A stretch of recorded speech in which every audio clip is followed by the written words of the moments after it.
আমাদের কাছে একটা অটোমেটিক্যালি আপনারা চাইলে টাইম সেট করতে পারবেন, 2 ঘন্টা পর পর, 4 ঘন্টা পর পর এই টাইমটা আপ অ্যান্ড ডাউন করতে পারবেন। এখানে 1 কেজির প্লাস খাবার আপনারা দিতে পারবেন। এটা হচ্ছে টাইম অনুযায়ী খাবারটা বের হবে, ওরা খাবে। এবং এটা অনেকেই হচ্ছে যে দেখা যাচ্ছে একটু ঘুরতে যান, একটা আদরের পোষা পানি থাকে, বা অনেকে হচ্ছে অফিসে যান, বিভিন্ন কাজে ব্যস্ত থাকেন, অটো ফিডার টাইপের হচ্ছে খাবার দেওয়ার মতো আপনারা হচ্ছে পট খুঁজে পান না। আমাদের কাছে একটা অটোমেটিক্যালি আপনারা চাইলে টাইম সেট করতে পারবেন, 2 ঘন্টা পর পর, 4 ঘন্টা পর পর এই টাইমটা আপ অ্যান্ড ডাউন করতে পারবেন। এখানে 1 কেজির প্লাস খাবার আপনারা দিতে পারবেন। এটা হচ্ছে টাইম অনুযায়ী খাবারটা বের হবে, ওরা খাবে।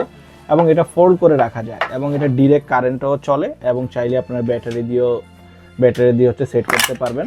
যদি আপনারা না থাকে, বাসায় কারেন্ট না থাকে, ব্যাটারি দিয়ে আপনারা চাইলে সেট করতে পারবেন। একবারে খুবই রিজনেবল প্রাইসে এবং কোয়ালিটিফুল প্রোডাক্ট, দেখতে খুবই লাইট ওয়েট টাইপের, এবং বিড়ালকে খুবই পছন্দ করেন। বাডিটাও হচ্ছে বড় টাইপের, বিড়াল খেতে পছন্দ করবে, এবং একটু হাইটটাও আছে। আপনারা চাইলে এটা আমাদের কাছে কালেক্ট করতে পারেন। এবং হচ্ছে এটা হচ্ছে আরেকটা পজিটিভ সাইড হচ্ছে এটা ইউএসবি কেবল দিয়ে আপনারা ইউএসবি সি টাইপ আপনার বাসা মোবাইলের চার্জার দিয়েও চাইলে আপনারা এটা কানেক্ট করতে পারবেন। টাইম সেট করে আপনারা যেটা কালেক্ট করতে পারেন, কালেক্ট করতে ইনবক্স করুন, হোয়াটসঅ্যাপ করুন, বা সরাসরি চলে আসুন। শকরতলা 3টা আউটলেটে অ্যাভেলেবেল আছে। Thank you.